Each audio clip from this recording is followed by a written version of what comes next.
So at this convent, it was Sister Maria that was in charge, and she got into trouble for being too, and I quote, worldly for religious life. Oh, okay. She had her own thoughts. She had her own thoughts, yeah. So the church didn't like the fact that she was pulling up to local churches to deliver communion hosts in a Mercedes-Benz while smoking a thin cigar. Well, I have to ask just real quick, what is a communion host? When they give communion? Oh, she was a communion host. Oh, so she gave. was... Yeah, sorry. Ooh, the new communion host is a pimp.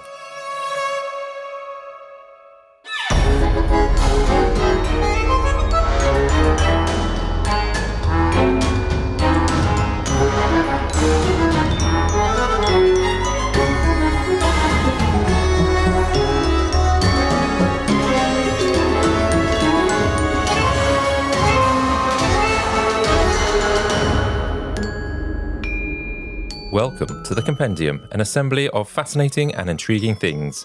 If you're tuning in for the very first time, then we are a weekly variety podcast, where each week, Kyle Reese normally tells me, Adam Cox, everything he thinks I need to know about a topic that I will find both fascinating and intriguing.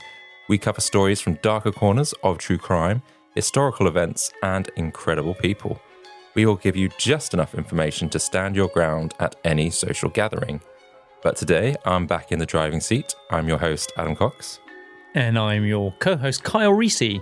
And in today's episode of the Compendium, we are exploring how hell hath no fury like a Belgian nun scorned.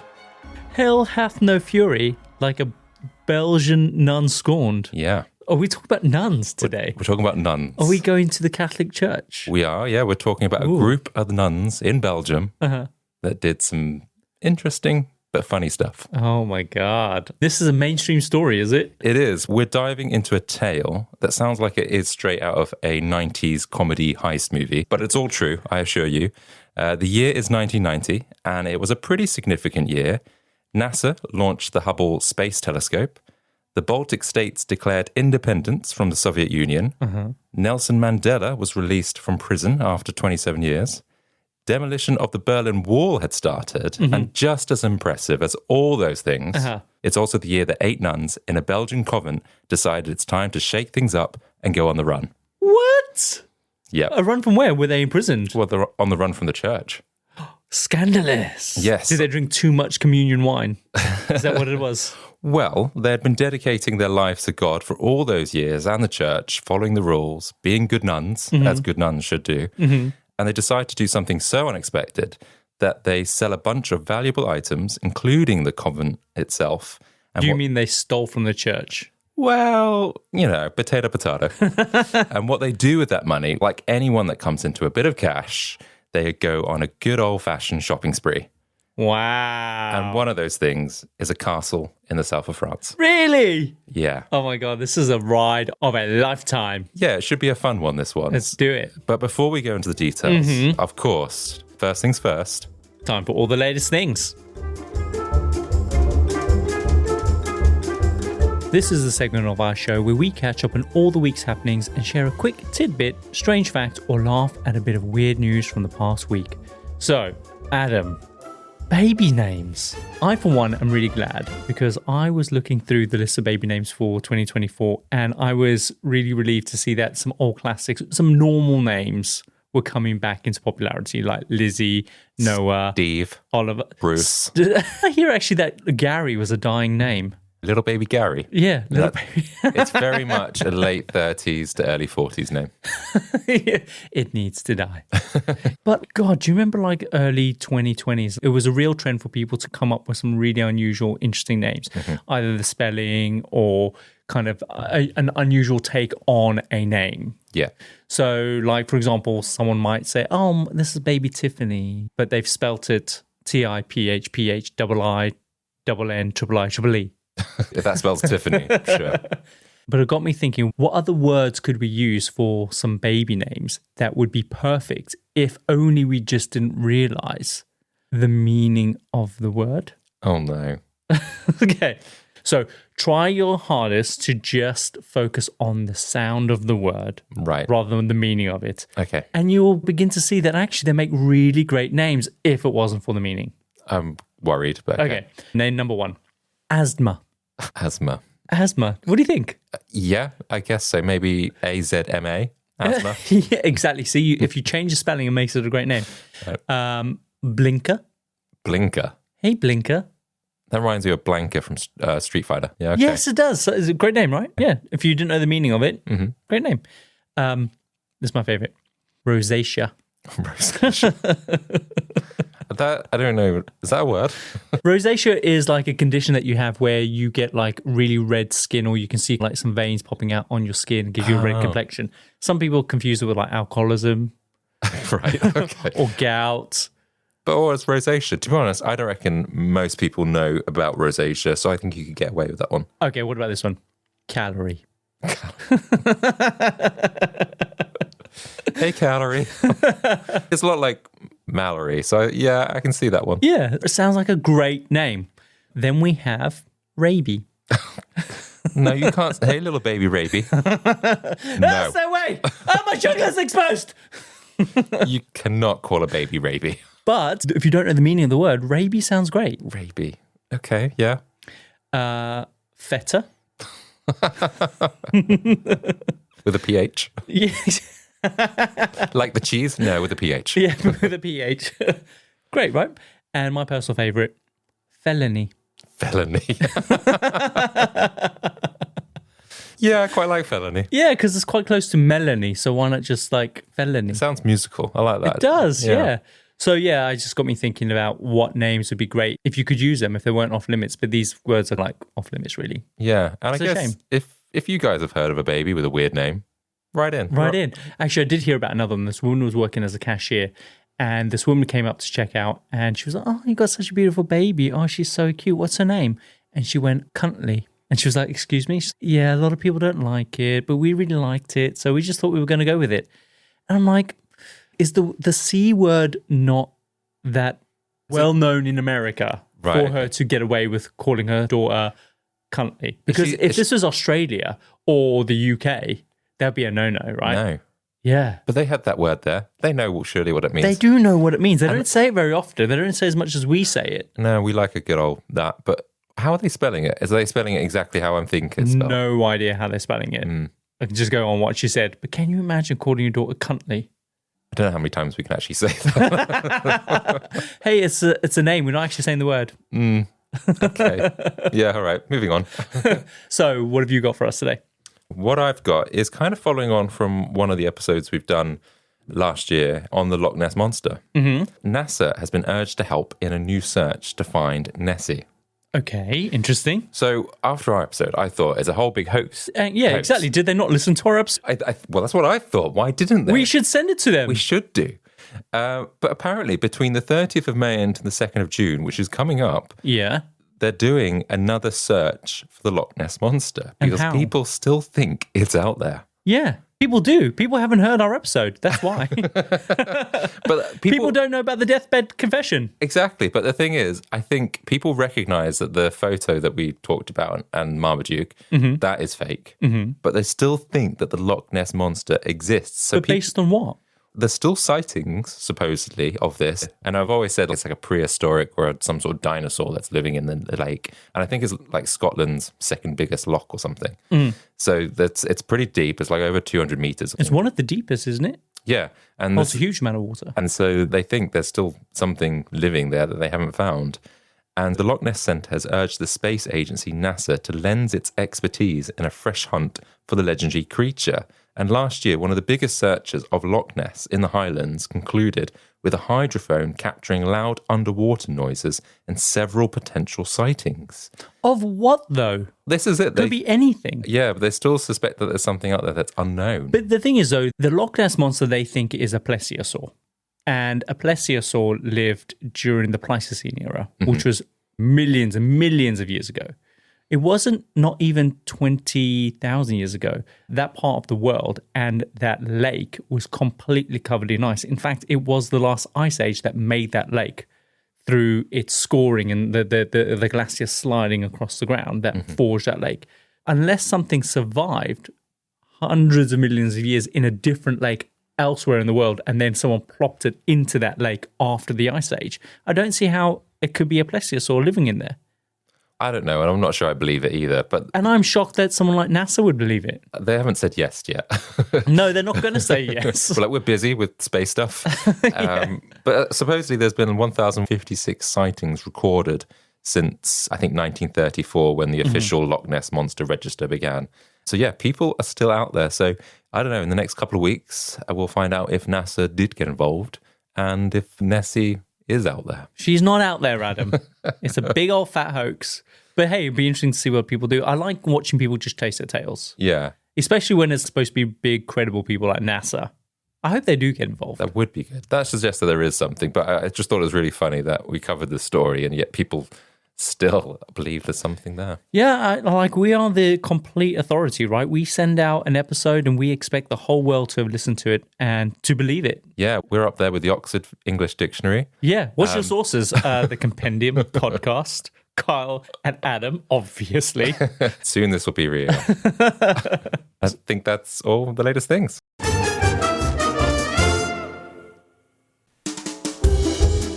Hey, it's Kyle here. I've got a quick favour to ask you. If you enjoy listening to the Compendium podcast, there is one simple way that you can help show your support. Just hit that follow button in the app that you're listening to us through right now. This year, we're putting everything into making the Compendium better for you. And the only thing we'll ever ask you to do is to hit that follow button or leave us a review. It really helps our show more than we can probably articulate, and is the one thing that you can do to help us spend even more time with you guys. We really appreciate it. Now, let's get back to the show. Runaway nuns, Adam. So our story today starts in Bruges in the late 1980s. Now, Bruges, for those who might not know, is this absolutely stunning city in Belgium.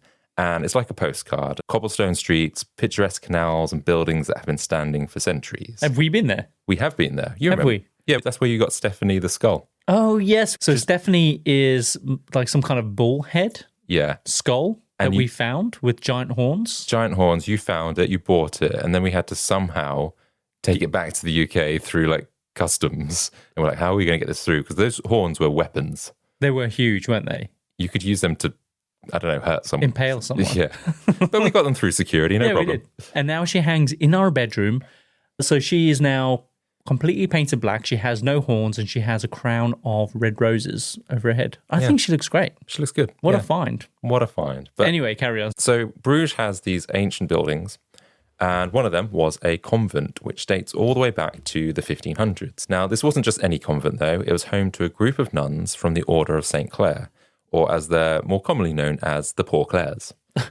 The order was founded earlier by Saint Clare of Assisi in 1212. What a brilliant name. Assisi. Saint Clare of Assisi. Assisi, yeah. She was one of the first women to write a set of guidelines, and her house rules were particularly strict, requiring extreme poverty, no property ownership, and total reliance on handouts from the local communities in which her convents were situated, which I find it odd that someone would start this. This is how I want people to live, extreme poverty. Yeah, what if it takes a while for your convent to get off the ground and there's no handouts for like 6 months? What are you going to do? What are you going to do, Cece? Assisi. Well, I don't know what she did, but this is what she started. She put this in motion, which lots of nuns would then begin to follow for centuries afterwards. Right. And so everyone within the Poor Clares since then had led a very minimalistic lifestyle. So owning a castle was most likely never on any of their nun wish lists. So imagine a life where you're dedicated to simplicity, that your daily routine involves a whole lot of prayer, you're scrubbing more floors than you can count, and meals that are far from gourmet. It's a lifestyle marked by extreme austerity. That sounds awful. Yeah. And living under such conditions, the Poor Clares also adhered to some pretty stringent vows, one of them being chastity, meaning no romantic relationships, and it's a life of rigorous discipline. So are there any other priests living in the convent? There's no priests in this convent. So basically the rule is no lesbian nun sex. Well, not that I'm aware of anyway, but it's interesting that you bring up priests, because on the contrary, they lead a very different lifestyle to nuns. Oh, really?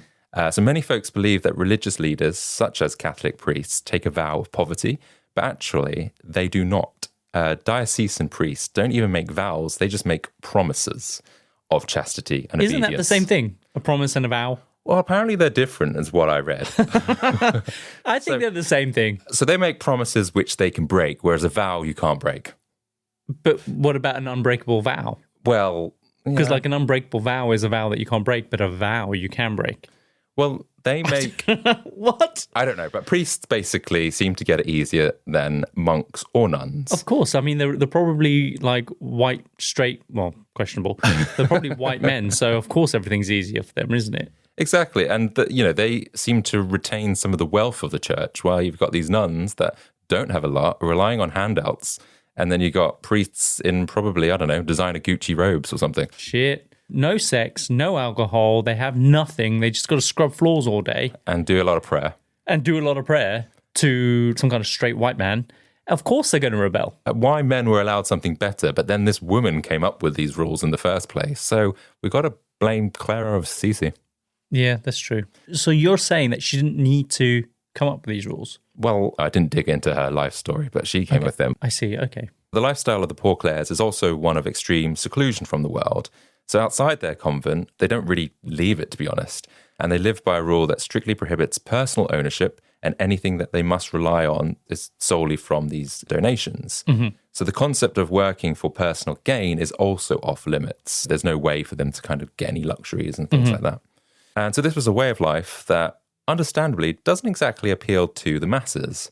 And people wanting to join the Poor Clares dwindled significantly over time, especially as women began to experience greater independence and equality from like the 1960s and 70s. Mm-hmm. So by the late 1980s, the number of new nuns joining the order had plummeted to an all-time low. That's the thing, like you take away any worldly pleasure and you're not going to really get many takers, really. Not really. And that posed a significant dilemma for the church because strategic decisions had to be made regarding the placement of the few new nuns they did receive.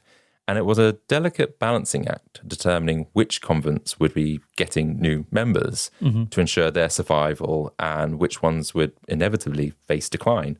And it was pretty crucial, not just for the continuation of the convents, but for who would be caring for the older nuns.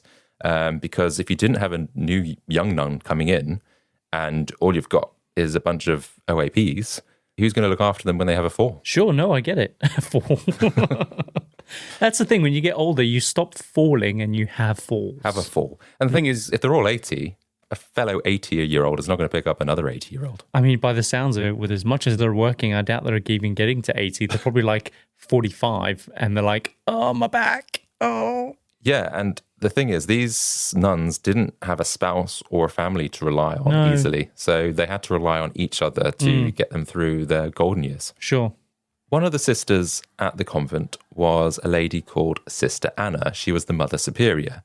And during the mid to late 80s, she received some disheartening news and that the bishop had decided that her convent wouldn't be receiving any new nuns, essentially signalling that it was on the chopping block.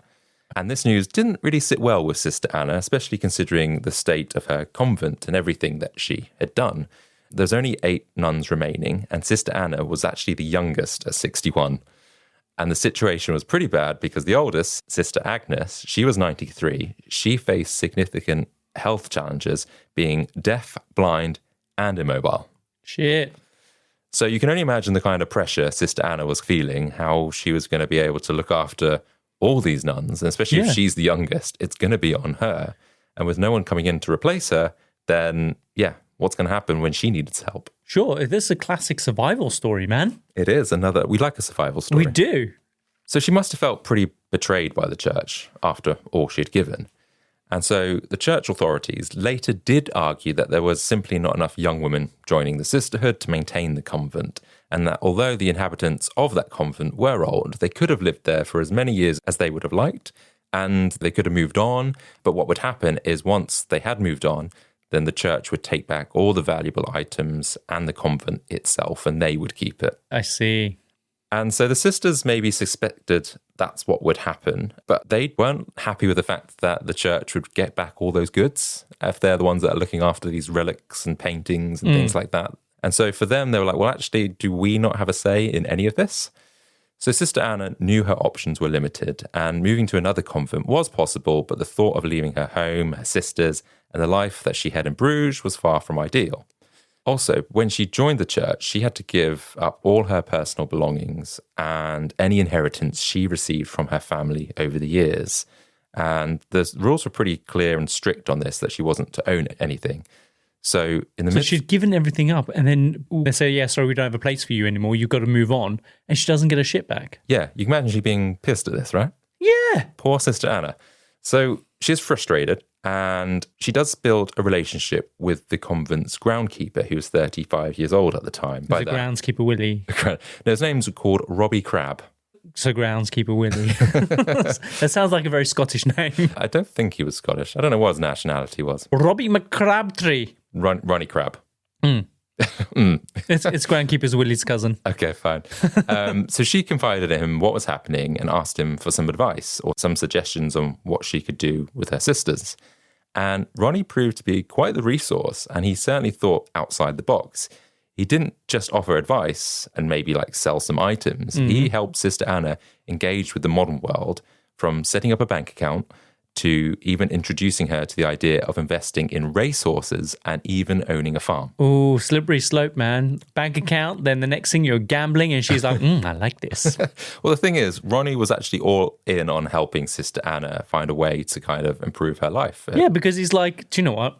I'm an old man. I can't get a young woman anymore. Well, he's 35. There you go. I'm a young man. I really like old women. But you know what? It's really difficult to find an old virgin. And if I can get this woman just to slip up a little bit and like take a different road, I could even bag a whole convent of virgins. Old virgins. No. As far as I'm aware, there's no... Robbie McCrabtree. Oh, did I say that right? That's Ronnie. Oh, Ronnie. You keep saying Ronnie. I'm not listening, Adam. No, I'm joking. Right. Anyway, as far as I'm aware, there's no romantic relationship between the two. But it was interesting, given that she was twice his age. And twice as sexy. So he's 35, she's 61. Yeah, they're an unlikely duo in that the fact that he is almost half of her age, but they strike up this relationship or friendship in order to get back at the church and help secure a better future, not only for Sister Anna, but also her other sisters. So he's a good guy. And he's probably taking a cut, but, everyone's winning at this, except maybe the church. They're not winning. Now, because the priests tended to keep their distance, they rarely visited or checked in any meaningful way, which was lucky for the convent, as they could maintain their autonomy, which would allow Sister Anna to carry out her secret operation. And this was done over the course of 18 months. And to be clear, it did take some time to put into action, and Sister Anna was willing to play the long game while she discreetly sold off the convent's collection of artworks, antiques, relics, and gold, all sorts, in order to get the proceeds that she could then invest into other ventures. So now Sister Anna was very careful not to just reveal the plan straight away to her fellow sisters, because she knew that could risk them alerting the priests, and they still had a sense of duty that they had to the church. So during this 18 months, she had to subtly influence the mindset of her fellow nuns. And she shared her vision of a future that didn't include cold stone walls of the Bruges convent, a future that promised more than the rigid, monotonous life that she had led, or they'd all led under the church's strict guidelines. But the thing is, though, I don't know how persuasive that's going to be by painting this picture of something different, because all of these women chose that. They chose this life.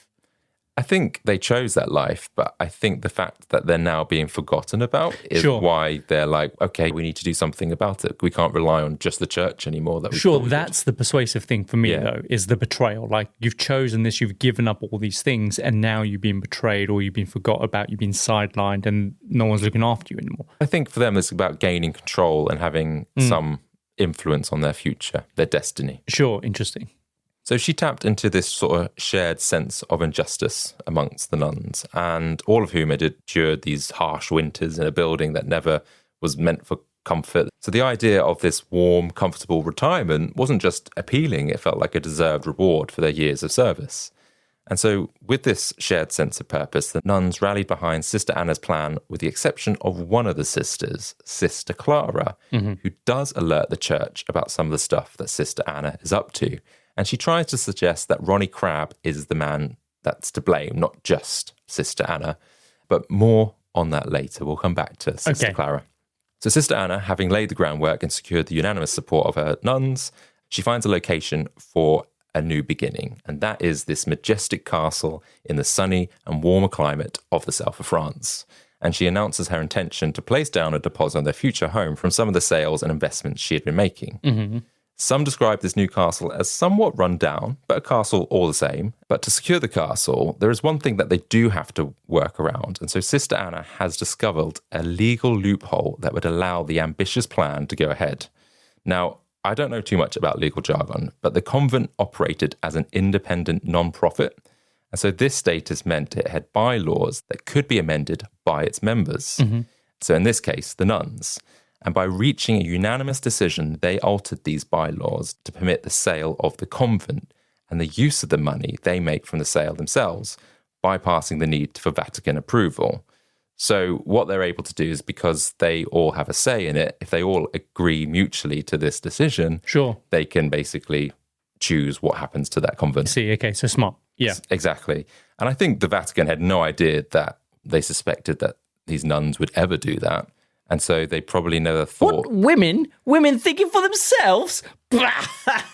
Exactly. They'd never do that. Exactly that. Why would they think that these innocent nuns would ever look at this legal loophole and go against them? Yeah. Never would have suspected But it. Anna's got a bank account, so meh. Ronnie had sourced an agent that was able to secure a quick and lucrative turnaround with this major property development company. Before the bishop could even catch wind of their plan, the 600-year-old convent had been sold for the equivalent of around about £770,000, which might not seem like a lot in today's money. It'd be I think it'd be just over 2.2 million. Mm-hmm. But for them, it was important to do a quick, speedy sale before the Vatican could find out about what they were doing. Gotta be quick. Yeah, so the property company actually got the convent for basically a steal. That was a really good price. So what are they going to do with the convent? You said they was bought up by a real estate developer. Are they going to turn them into houses or like... I would have thought so. Convent flats sound quite appealing. It should have turned into like a seedy nightclub. That would have turned the Vatican furious, made them really angry. Or a strip club. A brothel. Nun-themed brothel. They come along and they're like, oh, all the nuns are turned into prostitutes. Sister Anna, oh no. Where are all these new young nuns from? So with the convent sold, it was time for the sisters to make a trip to their new home. And whilst they may have had a removal van, they did not follow in a minibus or several cars. Oh no. They caught the bus. They caught the bus. Did they? No, they didn't, no. Oh, no. They wanted something better than that, Kyle. Okay. They want to move forward with their lives. So they hired the only option that they could think of. What? I don't know. An Uber? A pink limousine. Oh, of course. Equipped with a full bar. Oh, of course. They went down in style. But, of course, poor Sister Agnes, she's blind, deaf and immobile. Mm-hmm. She followed behind in an ambulance. Yeah, she needed a little extra help. I'm holding on, guys. So they weren't going to leave any nun behind. No nun left behind. And so arriving at their castle, which was equipped with a swimming pool and a tennis court, God. But it didn't have running water. So sounds kind of mixed in terms of quality. It does. They haven't got their priorities straight. Yeah. Do you know what this castle needs? A jacuzzi. How are we going to fill that jacuzzi? Don't worry, we're nuns. We work all day, all night. We'll just come up with buckets and buckets of clean water. We'll pray for rain. Shut up, I gotta pray. So yeah, that's why some people said it was a bit run down. But hey, it's a step up from the convent at least. It's got some tennis courts. And you can imagine them. They're soaking up the sun. They're having a cocktail. They're lounging around the pool. Maybe a spot of tennis on Tuesdays if their hip would allow it. So yeah, it's a really nice life retirement home for them. Sure. Ronnie continued to give them financial advice, helping them acquire a fleet of 11 racehorses, 6 luxury cars, and even arranging for 3 of the nuns to have matching top-tier Mercedes, complete with car phones and TVs. They're going all out. Oh yes. I mean, I don't think nuns would have learnt how to drive. So they would have just been chauffeured around. Yeah. They're not doing donut rings. I'm surprised they even know how to... What are they doing with these racehorses? Who's looking after them? I don't know if they're just keeping them or whether they're loaning them out and getting into gambling, because it feels like they're all about making money. For me, they would race them, right? Amazing. So, yeah. And so, as much as we'd like to believe this is where their story ends, on a high note, in blissful freedom, living out their golden years, reality has a way of rearing its ugly head. Mm-hmm. But before we get into that, now's the time to take a quick break, and we will be back to talk about just how their plans were foiled. I think it's a great opportunity. Let's do it. Kyle, our Belgian nuns, they are living their best life in the south of France after successfully going on the run from the church. Yep, drinking margaritas, praying for rain. They're having a great old time, realizing you don't have to live a life of poverty and still be a good person of the church. Mm-hmm. Meanwhile, back in Belgium, the bishop, Reverend Roger van Heer-Louis, completely disagrees. And he's feeling... Oh, does he? Yeah, he's not so keen on this. I don't like this. He's feeling the sting of the sister's departure and the sale of the convent, so he seeks out legal advice, hoping to overturn the nuns' actions. Armed with Vatican attorneys, he aims to challenge the legality of the sale. But fortunately for Sister Anna and her fellow nuns, they did their research. Yeah, she read the bylines, man. Yeah. She knows what she's doing. And their adherence to the legal guidelines protected their sale of the convent. So whilst that was valid, the church was like, well, we still don't agree. And she's like, tough shit. The bishop nor the Vatican weren't willing to let this go. And they probably felt like they were made to look stupid, which they did. I mean, notoriously rich white men hate that. And in a bid to reclaim some element of control, because they needed to get one over, the bishop offered to buy the convent back for the same price the property developers had paid, and tried to kind of lure the nuns back, saying it'll be better. And the nuns thought long and hard about the offer, I imagine for all but 5 seconds, and were like, nah, we're good. They've grown fond of their new life and saw no reason to return to their old and deprived ways. Equally, despite their new luxuries, Sister Anna said they had never felt closer to God than they had when they were in Bruges. It's funny what a little money will do. Yeah, exactly. God's like, these chicks got money. I'm going to connect. They essentially said that they still retained that devout sort of Christianity and everything like that. They just could do that in a castle. Yeah, why not? The bishop, Reverend Roger van Heer-Louis, not ready to give up on that just yet, requested the return of the priceless artifacts and the heirlooms and the artworks that once sat in the convent. They sold them all, haven't they? Exactly. When he went to check, they were like, they stripped this place clean. There's nothing we can get back. Who did you sell it to? There is a pawn shop on 7th Street, so maybe you should go check that out. That. And so they couldn't get anything back. There was nothing there for them to reclaim. And that angered them even further, and they felt even more embarrassed. And whether the news of the sisters spread to other convents or whether the way the church was treating convents in general, not sure. But the church learnt of another incident nearby. Oh, a domino effect. Yeah, is in a place called Newport, which Newport? is You mean you said it weird. Do you just mean Newport? No, not Newport in South Wales. There's a place in Belgium which looks like Newport, but maybe with a French accent. Newport. Newport. Newport. Anyway, their Mother Superior there had converted part of her convent into a luxury boutique hotel. Oh, God. That's going to escalate pretty quickly. Before you know it, it's going to be a brothel. Well, she needed to make some extra cash. And so it seemed like a wave of entrepreneurial spirit and defiance was sweeping through the ranks of the nuns in Belgium. Yes, why not? They all got a bug. They're sick and tired of being treated like shit by the males of the Catholic Church who aren't giving, just aren't sharing the love. All those priests in Gucci. I want a bit of that. Preaching Gucci. So at this convent, it was Sister Maria that was in charge, and she got into trouble for being too, and I quote, worldly for religious life. Oh, okay. She had her own thoughts. She had her own thoughts, yeah. The church did not like... You made our nuns stink! So the church didn't like the fact that she was pulling up to local churches to deliver communion hosts in a Mercedes-Benz while smoking a thin cigar. Well, I have to ask just real quick, what is a communion host? When they give communion? She was a communion host. Oh, so she gave. was... Yeah, sorry. Ooh. The new communion host is a pimp. Yeah, just imagine her just doing like a wheelie, driving up and getting out in her high heels. I've done it. Can I take home the extra wine? The wine that wasn't drunk. Thanks. So she was facing a future with only 3 nuns left in her convent and no prospects of new members joining. Mm-hmm. So she took matters into her own hands. She prioritized her well-being and financial security, and she began producing and selling communion wafers as a savvy move to try and get a bit of extra cash. But who's she selling the wafers to? The only customer for communion wafers is other churches. Yeah, I guess that's what she was doing. She's going around saying, hey, you need some more wafers? I got some. They're like, no, I'll just order from the church's catalogue. No, I'll do you a good price, though. Yeah, I'll give you double.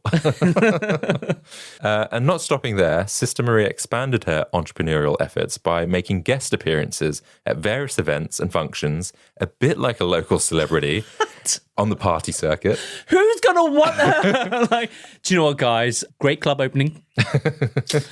I think as a star attraction should be Sister Maria. Yeah, and even people would want her to host their wedding as well. So she was... Oh, really? Wow. Yeah, she was clearly a character. But her lifestyle choices eventually caught the attention of the church, and they obviously disapproved of that and wanted to demote her. But Sister Maria was like, nah, I'm not going anywhere. She also inherited a considerable amount of money from her uncle, which of course she was not supposed to keep given her vows as a nun. And so she then used that money to transform half of the convent into a boutique hotel, leveraging the same legal bylaws that had allowed the Poor Clares in Bruges to sell their convent. And so this move was intended to secure her retirement, essentially, because she spent all this money. She had completed the boutique hotel with Persian rugs, pink marble tiled bathrooms, a swimming pool, a gym, and she would charge a premium amount to stay the night. Wow. How much was she charging? Do you know? It was around about $400, I think it was, but I don't know if that was US dollars or Oz dollars. But anyway, that's quite a lot. Why would it be Oz dollars? I was looking at different reports from Australia and... Oh, I see. Yeah. Okay, it's like, what's happening? And I didn't fact check that. Oh, okay. You just lifted this straight off someone else's research. Yeah, it's a news article. But anyway, I think for $200 or $400, sure, it's still quite a lot for 1990s. Yeah, 1990s money, man. It's good money. Yeah. Sister Maria's new business venture gained a lot of media attention, and that added to the church's anger at the time. And because this happened at the same time as what was happening in Bruges, there's this narrative of Belgian nuns just going AWOL or up against the church and carving their own sort of future. This meant that Sister Maria had to go, and she was eventually given the sack. But newspapers were having a field day with this story as well as the nuns from Bruges. Mm-hmm. In response to the media frenzy, the church found itself in a precarious position trying to navigate the PR storm as best as possible. And so the bishop issued a statement expressing bafflement of the nuns' action and emphasizing the church's concern for their well-being over any material losses. He painted a picture to say that the church simply wanted its nuns back, safe within the confines of their Belgian home. And if they could also just quickly bring back all that inheritance that they've gotten, and all the artifacts, then that'd be great as well. And we can keep the boutique hotel going. Yeah. That's fine. We'll earn some money from that. So you can imagine these nuns didn't want to return to a life of sparse meals and kneeling on hard wooden floors. You know, that wasn't quite as appealing as having morning cocktails with the pool boy. I don't know if that actually happened, but I hope it did. So the nuns living their new lives in France were quick to call out the hypocrisy of the church's statements. They pointed out that the church's readiness to abandon them in their old age, contradicting this sudden concern that they had for their welfare that they were trying to portray in the media. They were like, nah, that's not true. So to sidestep the bad impression the church could gain from vilifying the nuns, the church then spun a narrative that cast Ronnie Crabbe, the groundskeeper, as the scheming villain behind it all, using the information that Sister Clara, the sister that grasped on Sister Anna, they used her information to create this story and used to go after Ronnie. The church made it clear that it was Sister Anna, seen as the mastermind, and that she needed to be excluded from the church, while the others portrayed were just victims or were duped by Ronnie. Innocent bystanders. Yeah. And a delegation consisting of a judge, some police officers, and a journalist made their way to visit the nuns in the south of France. And their mission was to uncover the truth behind the church's allegations that the nuns were being held against their will. Mm-hmm. And what they found was entirely different. Oh, God. The nuns were thriving. Oh. They were far from duped or anything like that. They loved their new lives. They were fully conscious and proud of their decisions they had made. With it all like Madge from Benidorm, like on their little mobility scooters with a real like harsh tan in bikinis and their skin's all sagging. They've got a fag in their mouth and a gin and tonic in the other. And they're all drunk. And they're like playing bumper cars around the ball. I hope so. I really do. So yeah, they could clearly see that, okay, these nuns weren't tricked. And the nuns owned their actions themselves. They're saying like, nope, don't think that we've been duped. We wanted this. And so they were like, the ball is squarely in the church's court because it's an opportunity for them to practice what they preach. They should forgive. They should have compassion. They should turn the other cheek. Mm-hmm. However, when faced with the decision on how to respond, the Vatican chose the path that seemed at odds with its teachings. Instead of offering forgiveness, they just went after Ronnie even further. And I'm going to tell you just how that played out right after this short break. Great. So, as I mentioned, the Vatican were going after Ronnie, saying he had committed forgery, theft, extortion, fraud, and even physical abuse, which of course were all big, massive lies. Caught in the legal battle, Ronnie was unjustly imprisoned for 39 days before he could post bail. Yeah, they arrested him initially. Meanwhile, the church waged a smear campaign, branding him a dangerous criminal to justify their actions and maintain their narrative. Eesh, the Catholic Church like a smear campaign, don't they? They do indeed. So Ronnie's legal battles also impacted the nuns, whose financial accounts were frozen amidst the investigation. So all this money that they had accrued, they could no longer spend. Man, how are they going to like get booze and skinny cigarettes? Exactly. And so they're cut off from all these resources and uncertain when they're going to get access to their funds again. And that posed a huge problem. And because the legal proceedings were taking months and months to go through, they had no other choice but to sell their dream castle. No. A place that they'd called home for only a year. And so they had to return back to Belgium and rely on family members to help them initially. Really? Yeah. Oh. And this is a real shame because I'm so gutted for these nuns because what they managed to pull off, I think, is ingenious. For sure. Like, how long did it take them to resell the castle? Because I'm surprised that's a quick thing. Like, you want to sell a castle, there's not many buyers for castles, right? I guess not. And I don't know whether they had to take less for it or whatever it was. But either way, they managed, I think, to get some money and then they moved back home. But the thing is, they did this without breaking any laws, technically. But they only managed to enjoy a year's freedom. Well, at least they had that, though. They did. Right? Yeah, and I think, we can be happy about that. So they all went back to Belgium, decided to move in with family members, or they still living together? They found a convent where they can still be together? What's the deal? Well, first I'll cover what happened to Ronnie, because that kind of leads on to what happened to the rest of the nuns. So the trials surrounding Ronnie spanned over 5 years, actually. Shit. And he stayed in jail this whole time? He got released. After 39 days. Yeah, but was still battling against this and trying to clear his name. And it was a pretty grueling period for him. He was eventually acquitted of all charges in 1996. Mm-hmm. However, by that time, the narrative of the nuns had taken another turn, one of which a lot of them had returned to the church. They had no other choice, really. And I guess for them, they're at an old age. They didn't know any different, or most of their life had been with the church. Perhaps they didn't have much choice other than that. Sure, yeah. The solidarity they once shared with Ronnie, who had stood by them through their adventure, seemed to also disappear, which I thought was really quite sad. No one seemed to stand by him. But again, maybe the church influenced what they could or couldn't do if they were to return. Yeah, I guess so. It's a shame, really, because it was because of him that they were able to find this freedom. They had the know-how, the freedom that they needed. They wouldn't have been able to do it without him. And so he didn't hold back on his critique of the church's actions. He was obviously disappointed by the lack of the support that he had from the nuns. He said that he felt betrayed. He says it's all down to the church because it was the sisters who wanted a flotilla of luxury cars. An actual flotilla for Mardi Gras Day. It's them that wanted a farmhouse in the Pyrenees. So when the business turned sour for the sisters and the Bruges prosecutor's office, he basically was saying it was always the church that wanted to get back at him and make him the example. Ronnie has teased about the possibility of turning his and the nuns' story into a book and potentially a film starring Bette Midler and Whoopi Goldberg. Hang on.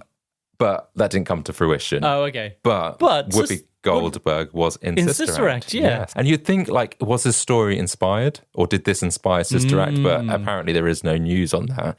Although I did find another nun, someone not related to this story, that Sister Act was inspired by. Oh, really? Yeah. Who? Another nun. It's a whole side story that I didn't have time to go into, but supposedly she was put into protection. Sure. And she then sent a script to producers, which then, or like a treatment for an idea in Hollywood, and they ignored it. But then 2 years later, Sister Act came out. Right, okay. But given this story, it feels like it should be a Sister Act movie. 100%. Sister Act 3. There was talk that they were going to do it, but I don't know, it still hasn't happened yet. It's probably too late now. I think a lot of the cast has died. I think, yeah, well, you can always get a new cast. I mean, then they've got finally the young nuns that they were needing.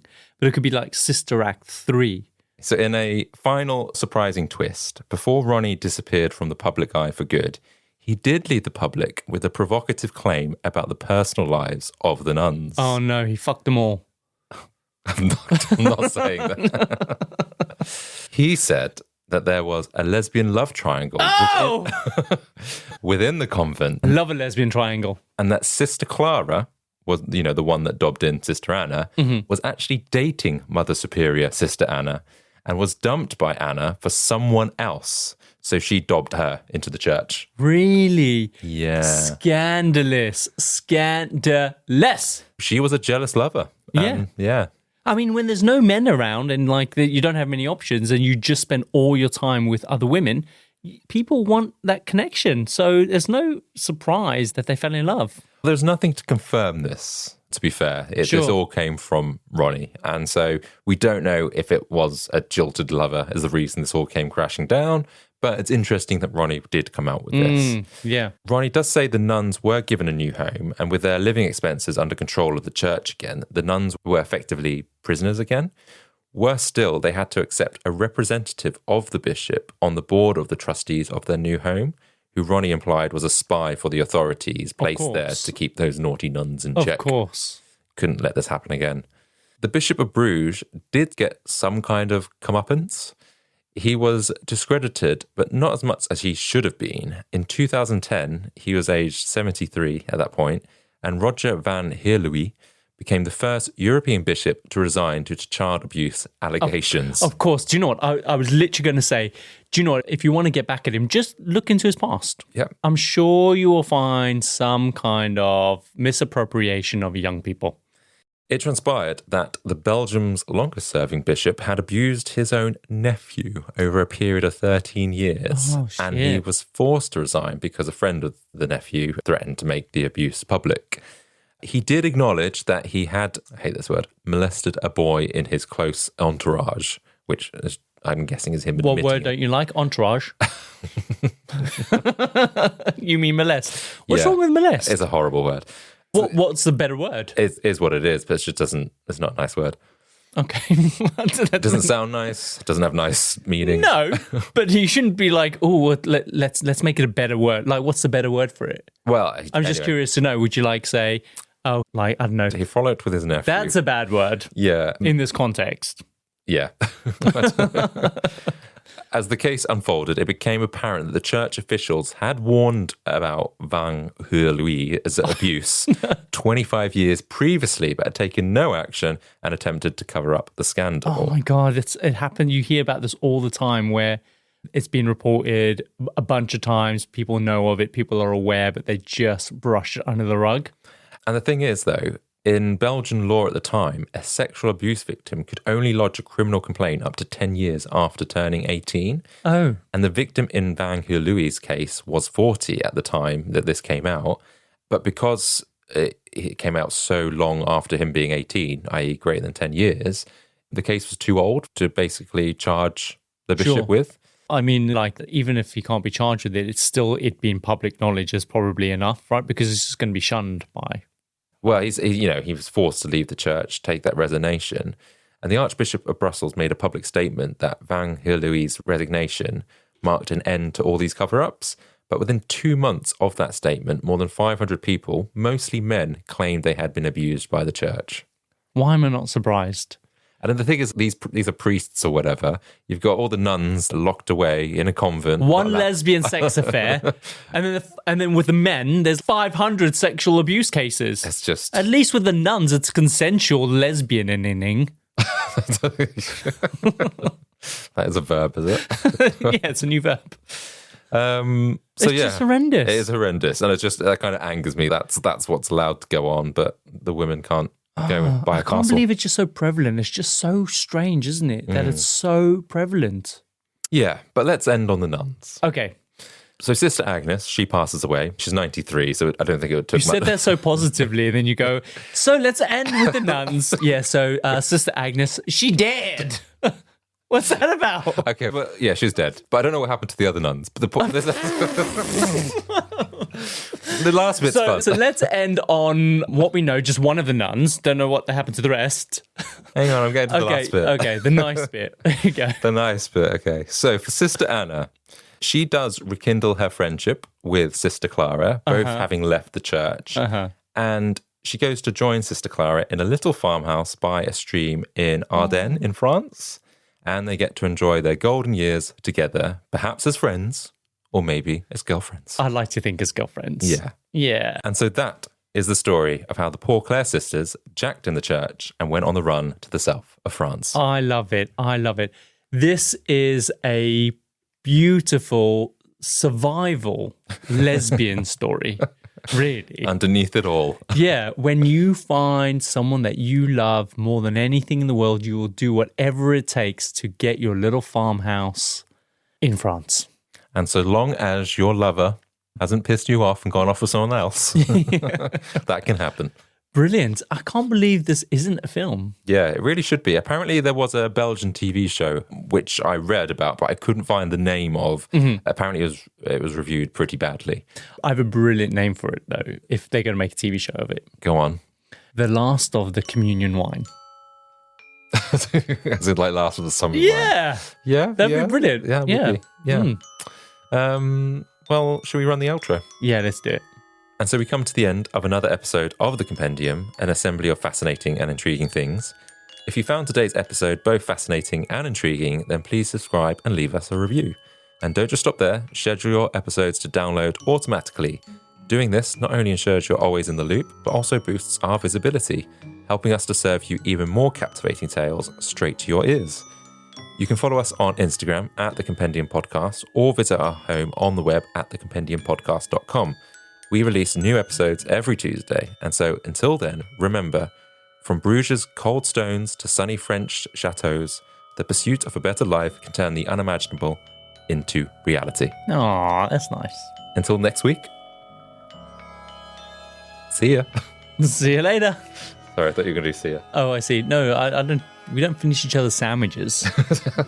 so we don't finish each other's sentences either. Fine. See you next week.